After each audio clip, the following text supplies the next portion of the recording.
Since this episode was recorded, there's been a major update.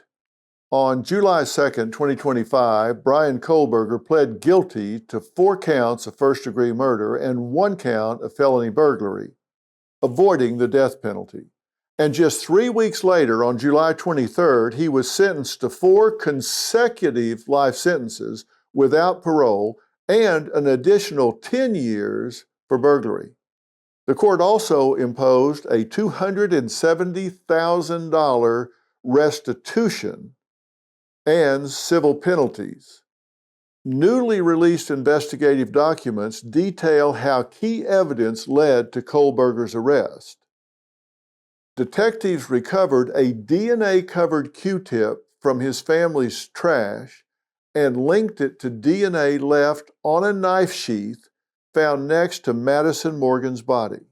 Investigators also noted that Coberger had thoroughly cleaned his car, removing everything from the glove box to the seats, except for a single hair and a blood-stained seatbelt.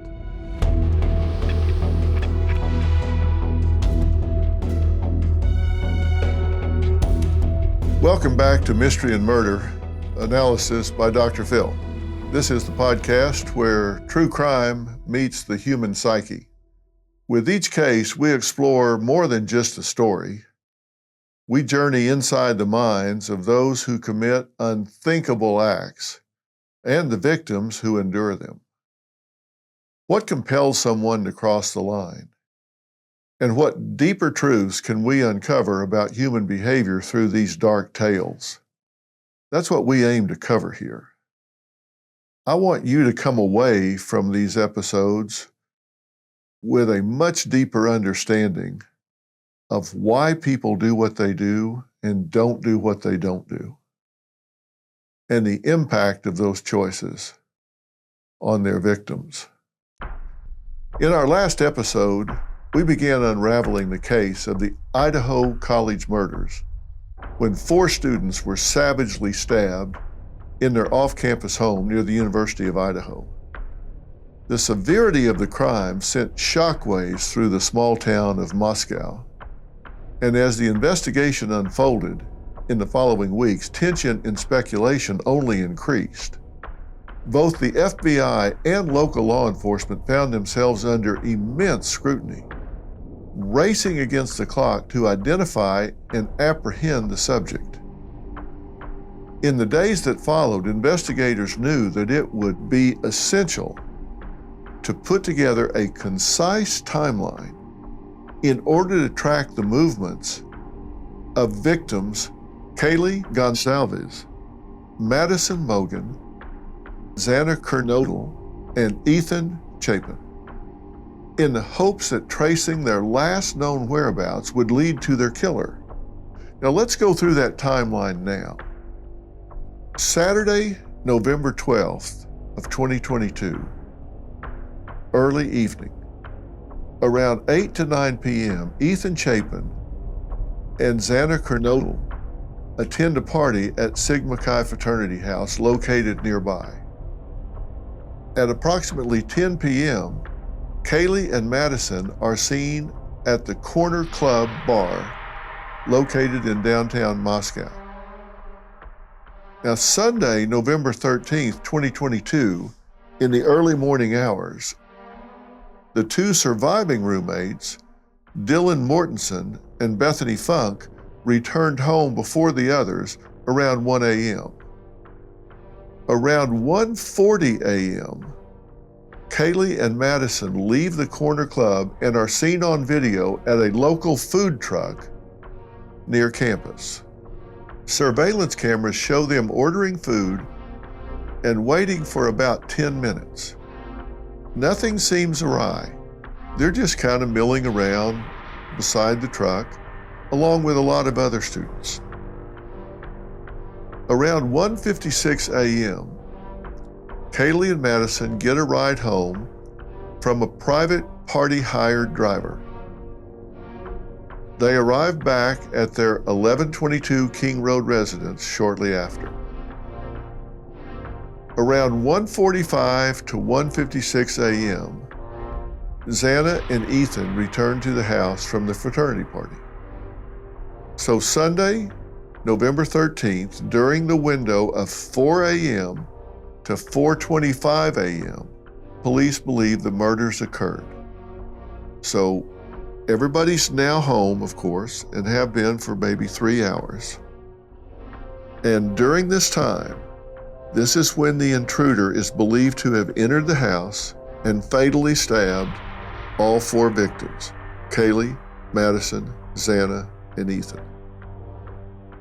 Xana is believed to have been awake shortly before the attack. Based on court documents, a DoorDash delivery was made to the home around 4 on November 13, 2022. Additionally, phone records indicate that she had been active on TikTok at approximately 4:12 a.m. Now, using this information, you're actually able to bracket down pretty tightly who was doing what when. The surveillance videos I mentioned, of course, aided police greatly in making this timeline. It's eerie to watch the released footage of Madison and Kaylee showing them chatting and laughing together outside that food truck, and then strolling side by side down the street just hours before their lives would come to a violent, violent end. Now, in the food truck live stream, the two are seen ordering their mac and cheese, while a third individual, a man in the background wearing a hoodie, is also seen standing near them. Now, that footage was widely circulated online and confirmed by police to be accurate. Speculation about this man initially spread on social media, with people nicknaming him Hoodie Guy. But police soon cleared him of involvement. Following the autopsies of the victims, investigators not only moved quickly to gather surveillance footage from nearby homes and businesses, but also processed what was an elaborate crime scene. They collected more than 100 pieces of physical evidence, along with 4,000 photographs. They went on to develop multiple 3D scans, which would prove to be vital in reconstructing the events of that night and providing analysis. Police also conducted rounds of interviews with the victim's family, friends, and acquaintances while combing through hundreds of public tips. Now, despite their efforts, they were struggling to find anyone who might have a motive for such a crime. Now, early suspicion briefly fell on Kaylee's ex-boyfriend, Jack DeCure, with whom she shared custody of their dog Murphy. On the night of the murder, cell phone logs show that Kaylee and Madison called Jack about 10 times between 2:26 and 2:52, but he never answered because he was reportedly asleep. Kaylee's family publicly defended Jack, saying this was typical of her persistent personality when she wanted to get a hold of someone. Her family also expressed their full support of her ex at the time, stating they stand behind him 1,000%, and that was a quote. After investigating the calls and confirming his alibi, police cleared Jack of any involvement. He has since remained private and taken full custody of Murphy, who was thankfully found unharmed at the scene. Still, it's chilling to imagine what that poor dog may have witnessed or what he might be able to reveal if he could only speak. Coming up, when you have something so horrific happen, there's tremendous public pressure. The public demanded answers. This was an investigator's nightmare.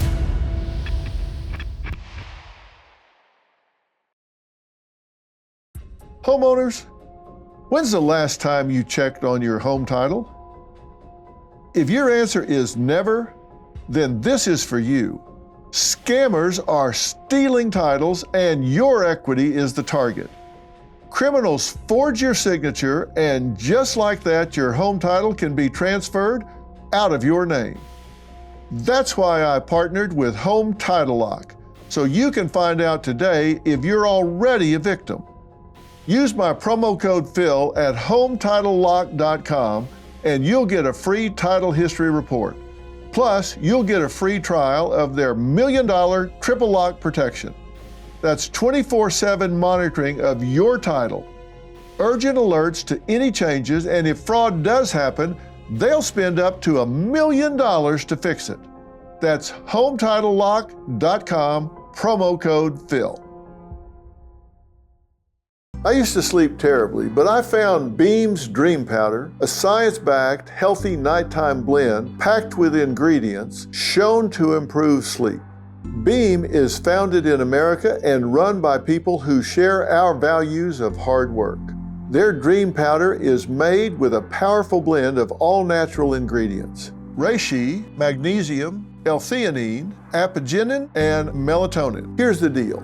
Beam is giving my listeners the ultimate Patriot discount of up to 40% off. Try their best sleeping dream powder and get up to 40% off for a limited time. Go to shopbeam.com/Dr. Phil and use code Dr. Phil at checkout. That's shopbeam.com/Dr. Phil and use code Dr. Phil for up to 40% off. Sleep better, wake up stronger, and show up ready for your family, your work, and your country. Because when you're well rested, you're unstoppable. And this country needs more people like that.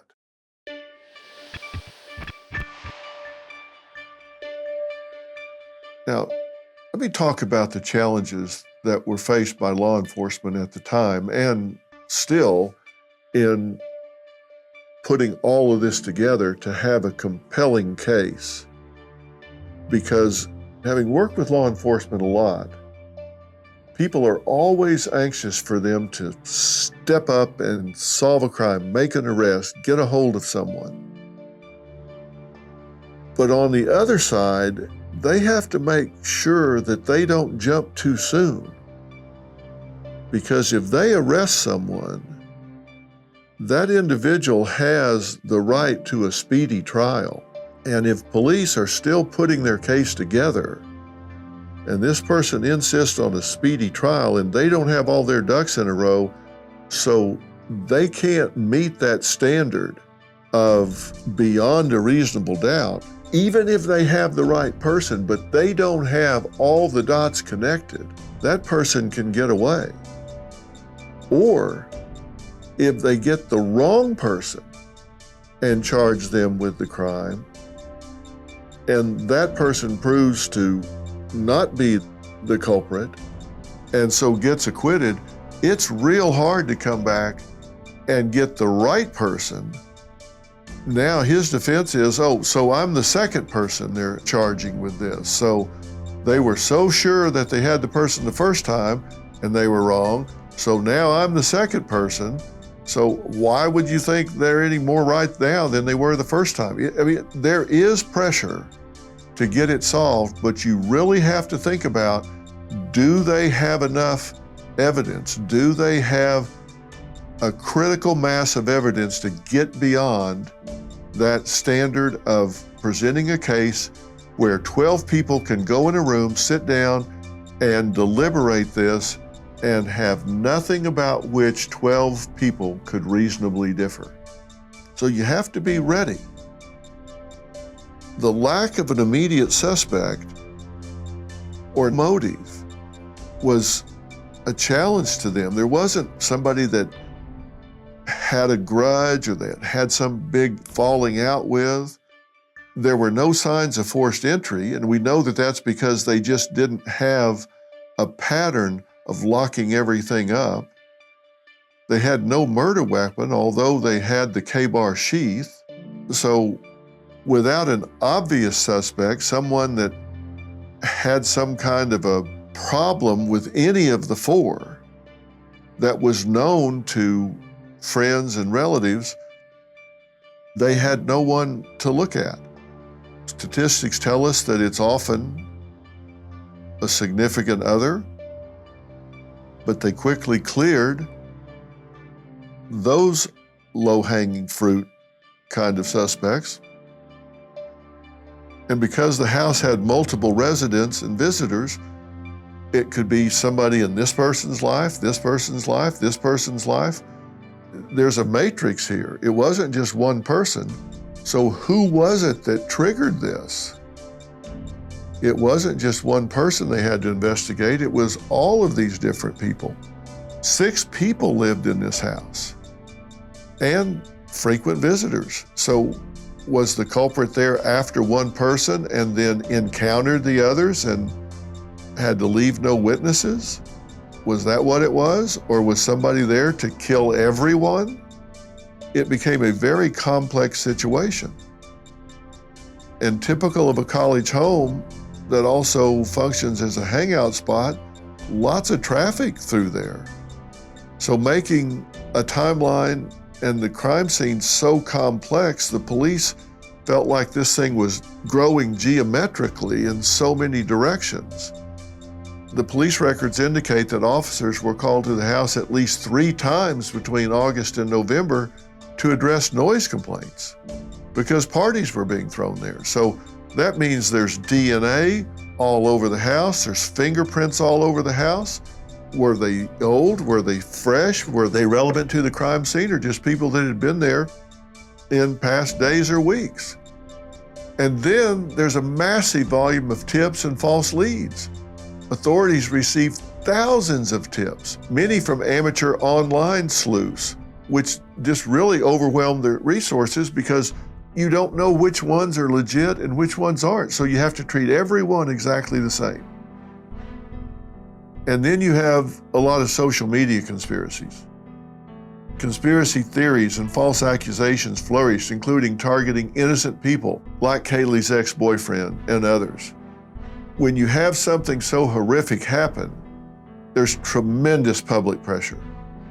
The public demanded answers, but police needed to withhold certain details because if you tell everything you know, then when you get a legitimate suspect and you start interrogating them, you can't tell whether they know things that only the murderer would know.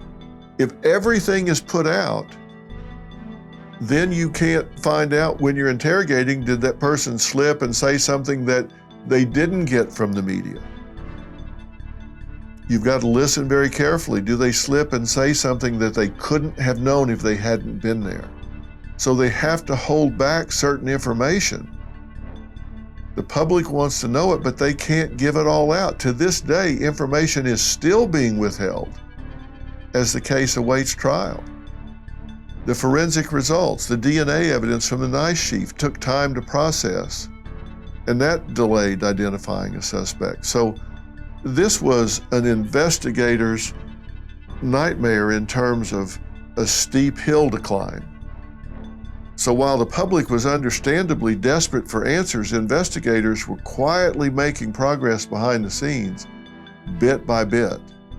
Evidence was accumulated, and it finally did point to a suspect, a 28-year-old man by the name of Bryan Kohberger. Coming up, at first glance, Coberger's life seemed to be on track. However, he had experienced past struggles and had exhibited allegedly alarming behavior.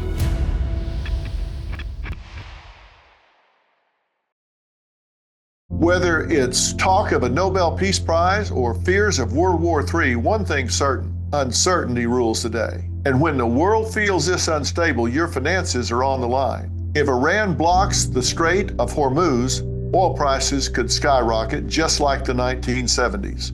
That triggered inflation, gas shortages, and a weakening dollar. Wall Street's already tense. Goldman Sachs sees sustained recession risk, and JP Morgan warns of a potential oil shock. Add in $36 trillion in national debt, and the financial pressure is real. This isn't hype, it's a wake-up call. The time to act is now. That's why I trust Preserve Gold. When the world turns unstable, smart folks turn to gold and silver.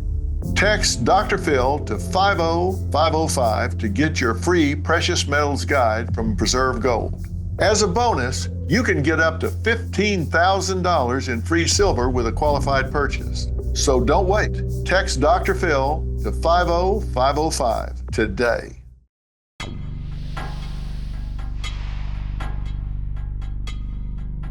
Now let's take a closer look at the critical evidence that led to this man's arrest. First, DNA did play a crucial role.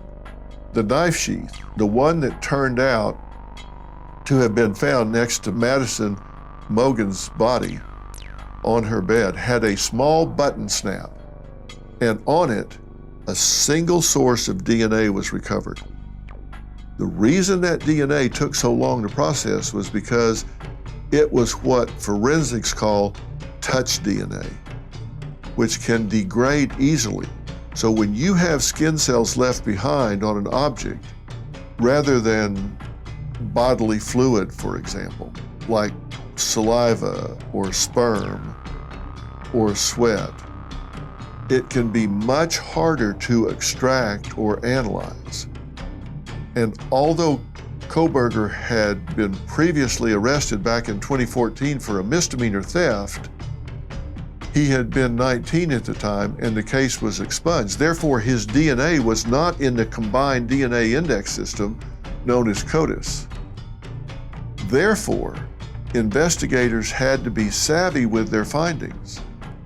So they did something usually done in cold cases. They sent this touch DNA to a private lab in hopes that a public ancestry database would provide a match. They used genetic genealogy, a process which combines DNA testing with family history research. So a private lab entered this found DNA into a public ancestry database, and within days, they found cousin matches that led to Bryan Kohberger. Now, if you follow what I'm saying here, when he was 19, that wasn't readily available. So they used what you and I can access for 99 bucks. You've seen them, 23andMe or Ancestry.com, whatever, these different kind of commercial DNA registries. And just enter it like a customer and say, hey, do I have relatives? Where are they? And sure enough, it matched up to people that were cousins of Bryan Kohberger. Investigators later retrieved DNA from trash at his family's home in Pennsylvania, confirming a match to the DNA found on that knife sheath. But you didn't know whose trash to look in until you got that initial hit. So key forensic evidence that law enforcement claims links him to the crime scene was initially found, and they were creative in getting to it. Then there was the matter of the car spotted at the scene, a white Hyundai Elantra. Between 3:29 and 4:20 a.m., the estimated window of the murders, a white Hyundai Elantra was caught on surveillance video making multiple passes near the victim's house. Investigators combed through thousands of vehicle registrations, thousands, before identifying a 2015 Elantra registered to guess who? Bryan Kohberger. His car was seen leaving the area around 4:20 a.m., speeding away and returning to Pullman, Washington by about 5:25 a.m. Again, another chilling fit with the police's timeline. Cell phone records also linked to Coberger. Coberger's phone was off during the time of the murders, which law enforcement found suspicious.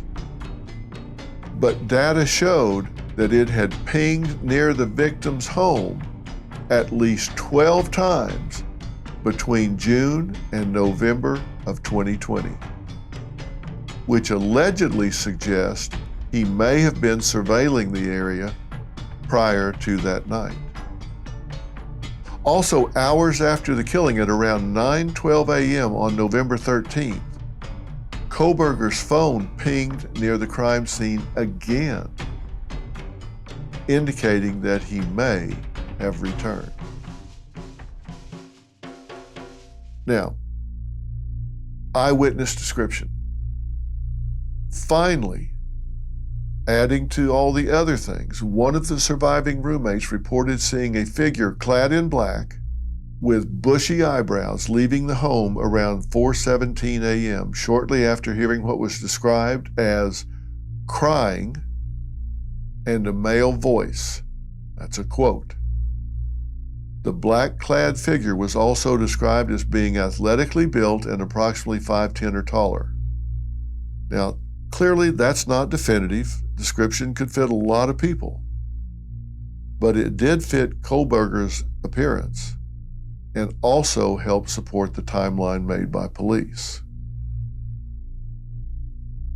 In the early hours of December 30, 2022, Bryan Kohberger was arrested at his parents' home in Monroe County, Pennsylvania, by the Pennsylvania State Police and their Special Emergency Response Team. He was reportedly found in the kitchen wearing latex gloves, sorting trash into Ziploc bags. Any statements made during his arrest have not been publicly released at this time.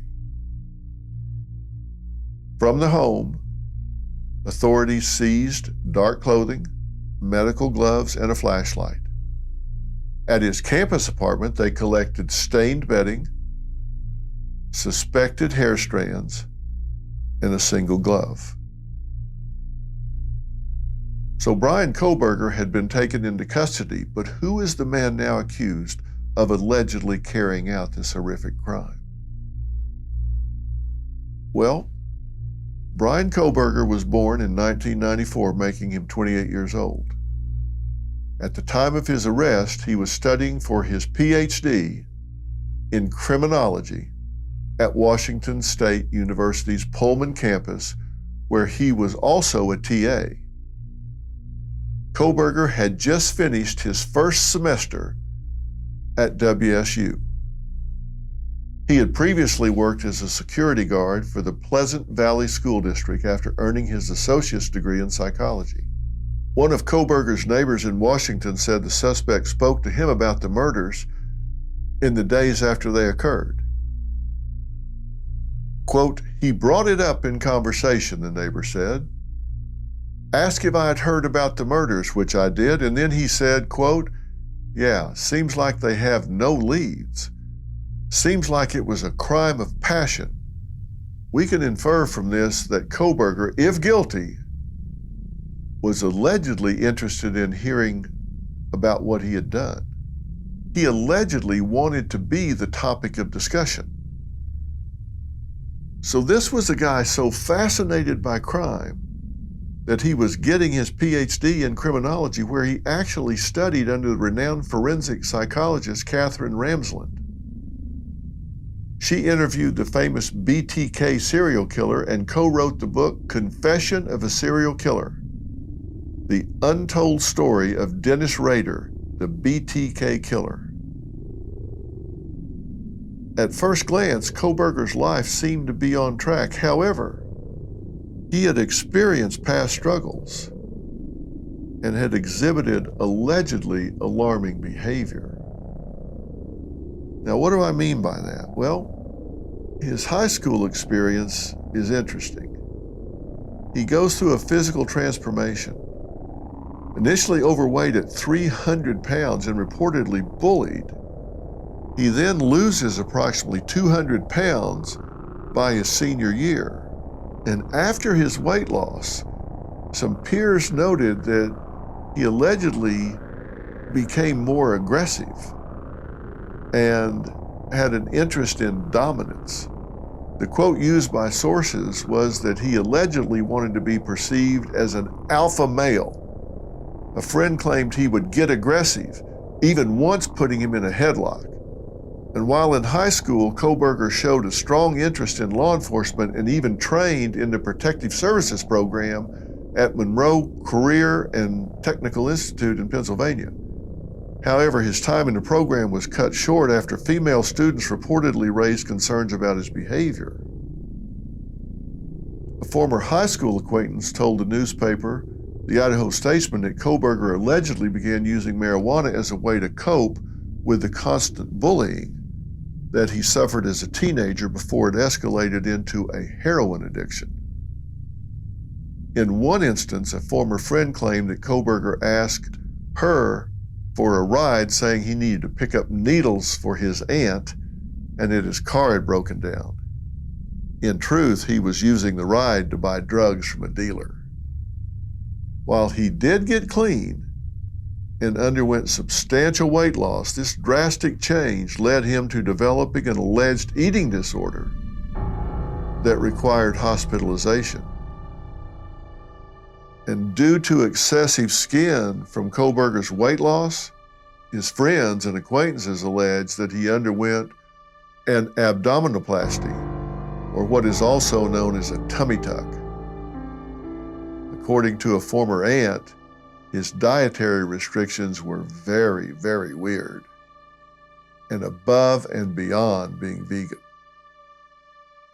Several colleagues at WSU later alleged that Coberger demonstrated a sexist attitude towards female students when he was a TA, teaching assistant, reportedly behaving rudely towards them, grading them more harshly than their male peers. These concerns ultimately contribute to his termination in December of 22. This is also notable. Before his arrest, Bryan Kohberger was pulled over in multiple traffic stops, including one in December 2022, just 1 month after the murders, with his father in the passenger seat. Now, body cam footage from that stop has since been released and is chilling to watch, knowing the charges he's now facing. I broke down Coberger's behavior during that encounter on my show alongside an expert panel that included trial attorney Mercedes Colwin, forensics expert Joseph Scott Morgan, former FBI Special Agent Jonathan Gilliam, and DailyMail.com senior reporter Caitlin Becker. Take a listen. Mercedes, it has not been confirmed, but I think they stopped him twice on the way, which is pretty unlikely just randomly. It seems to me it's very likely that that was a coordinated effort to check on this car, check on what was going on. And when I look at this in live behavior, it seems like he's answering questions that aren't asked, he's deflecting. Yep. That's not responsive. Right. That whole thing felt wrong to me. What's your take on that? It's so true, Dr. Phil. The first thing I noticed is how wide-eyed he was. He doesn't want to engage with the officer. It's obviously very clear. And he keeps going up in sort of this tilt, and he starts correcting his father when his father starts talking about, well, I think there was a shooting, someone was shot. He's correcting his father. He just wants to get out of there. There was almost, you can see that his affect was, I'm not comfortable. I don't want to continue this exchange. I just want to continue driving. Yeah, put yourself in, as hard as it might be, put yourself in the position of knowing you've just committed 4 brutal murders, and you look in your rearview mirror and you see lights. Sure. And you're being pulled over. It's like, whoa. Yes. So you're going to be, your heart's going to be beating 300 beats a minute, and then somebody comes up and they start asking questions, and you notice they didn't ask for insurance, they Right. didn't ask for car registration, they didn't issue a warning, they just wanted to chat him up a little bit, eyeball him, see if his father was under duress or anything, who was in the car with him, and then, okay, don't do that again, so long. Jonathan and I talked about this just a little while ago. We think that they may have been attempting to see if he was going to bolt, Yeah. to see if he was going to, put the accelerator to the floor and just take off. And, twice also- like this so quickly? I also find, and this isn't uncommon for the Bureau to follow people for long periods of time. I wouldn't doubt there was many other things going on that they knew who he was and were trying to check some things out with him. But one of the things I found very interesting in that circumstance was I felt like the father was more nervous than the son at that point, which going right along with, I've been going through and pouring through your series, Fill in the Blanks, when you talk about Machiavellian narcissism and psychopaths. And when I watch him, I think he's already starting to display the signs of somebody who's playing the game. He's being satiated again by this game. And that's kind of what I saw there. I didn't see him as nervous as I did see him trying to think his way through something. And his father you can see the difference in somebody there that is truly nervous. His father was truly nervous. I saw annoyance too. There's one point where he's clearly not answering the question that is asked. Where are you going? I'm going to get Thai food. You know that's not what this officer is asking. He is asking where you are going, not just for Thai food. And his dad keeps saying, we're from Washington State University, and then we're heading to Pennsylvania. And there is a split second where he says that, and Coberger looks down, and he does that is what I zeroed in on, that his dad was giving too much information. Yeah, he's clearly thinking, will you shut up and roll that window up so we can get the hell on down the road? Now you have to wonder, did this alleged killer believe he had committed the perfect crime? Was he confident he'd never be caught, or was he already feeling the pressure of investigators closing in? Either way, Bryan Kohberger's arrest didn't quell the public's interest. It only intensified it. On the next episode of Mystery and Murder, we'll break down the ongoing legal proceedings, the latest twist in the case, and what both the prosecution and defense are revealing about the evidence. With a high-stakes trial looming, the pursuit of justice is on the line. Now, as much as you might doubt, I can tell you, having spent years in the litigation arena, this is not an open and shut case. I'm going to tell you why I say that in the next episode, but let me assure you, there are problems with the prosecution of this case.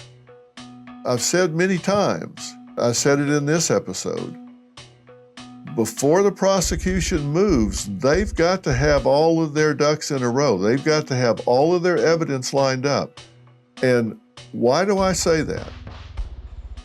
Depriving someone of their liberty, particularly if you're talking about murder, which can, depending on where you are in the United States, can wind up with a death penalty or life without parole.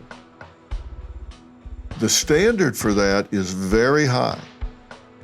When we say beyond a reasonable doubt, when you're in the litigation arena, there are different standards of proof. There's what's called preponderance of evidence. That means that it can be 51-49. It's like you can say, well, more likely than not. That's the lowest standard. That's when you say preponderance of the evidence. And that's in civil proceedings, some civil proceedings. Then next is clear and convincing evidence. And that's a higher standard where it's like, yeah, it's pretty clear here. The preponderance of the evidence is taken to suggest that this is very likely what happened.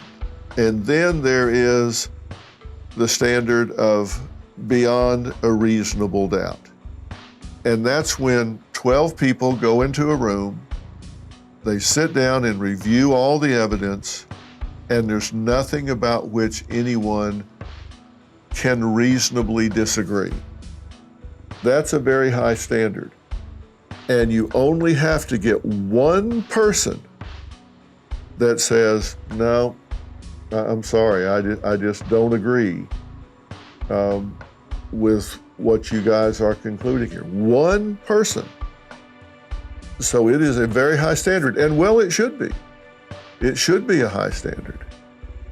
If you're going to take somebody out of the world and put them in a cage or take their life, it should be a very high standard. And the prosecution has some problems here. And you think, well, with what you were telling us about his phone and seeing the car and this, that, and the other, why should there be anything about which reasonable people could differ? Well, you've heard one side. We'll discuss all of that when we come back in the next episode. One thing that's for sure is these four wonderful young people with their whole lives ahead of them absolutely deserve justice. That's all ahead on Mystery and Murder, analysis by Dr. Phil. We'll see you next time.